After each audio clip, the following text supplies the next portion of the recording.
Well, what people probably don't know about me, connected with this, is that my career kind of chose me in this sense. I'm an ex-ad agency guy.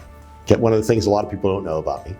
And I was chief of staff for the office of the president, and when the advertising agency moved, I was intimately involved. I helped to negotiate the lease.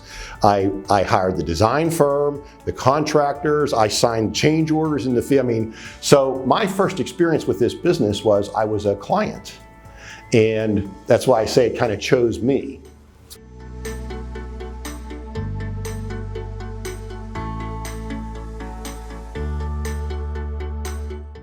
This is a very personal thing for me. I had the opportunity to work in the Pentagon and as an attachment to the Pentagon, connected with the reconstruction of Iraq.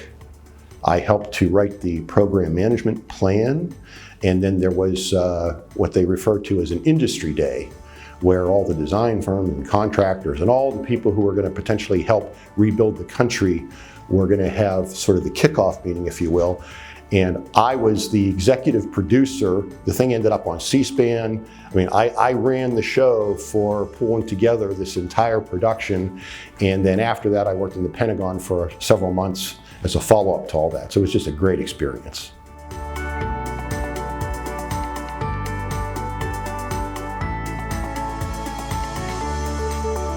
I have a fascinating job.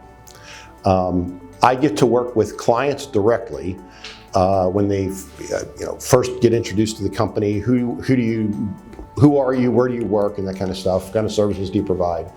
And of course, my job is to link the requirements of what a client needs with what our company can provide, right? So I have a lot of direct selling that I do myself, and then in addition to that, I work with the seller doers of the company to help them succeed in the course of bringing their clients in the door and managing their programs. So it's a great combination of being on the tip of the spear, because I get to be there at the very exciting part of the project when they're first talking to us and where's it going and how can we help them. And then at the point where it's like, okay, the relationship is started and the seller doers are in place and off it goes. So I'm jealous of myself for my own career, right? It's great.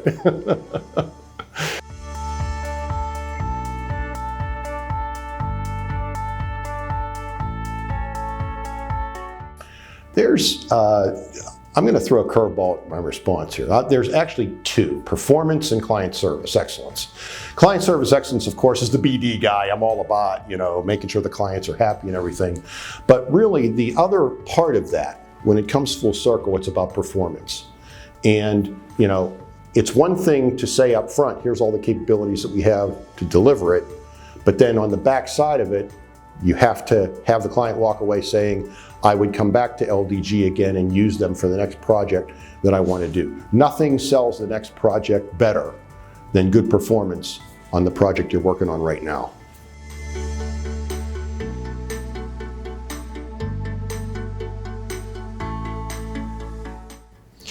The passion that it drives through everybody in the organization.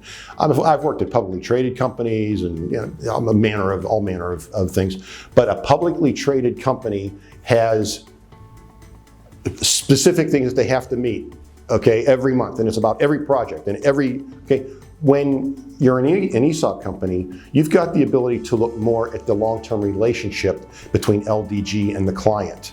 And if that means you have to be a little extra nice on this particular project because it's the right thing to do and it helps the relationship, I'm great for that. And I'm thankful, honestly, that the ESOP has the same spirit for everybody in the company. It's all about making sure the client's happy and they come back with the next project.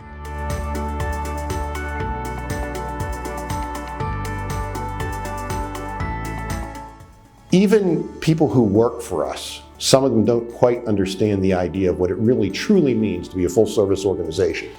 So I'm going to walk through a quick definition of that, and then I'm going to put an exponent on the end to show how much even more powerful that it is when we talk to clients, okay? So it is not uncommon for a full service architecture and engineering firm to have architecture, interior design, planning, programming, MEP, mechanical, electrical, plumbing, and those kinds of services in-house. But a full service firm to also have structural, civil, that is sort of an expanded version, but we also have permitting, traffic studies, environmental, geotech, survey.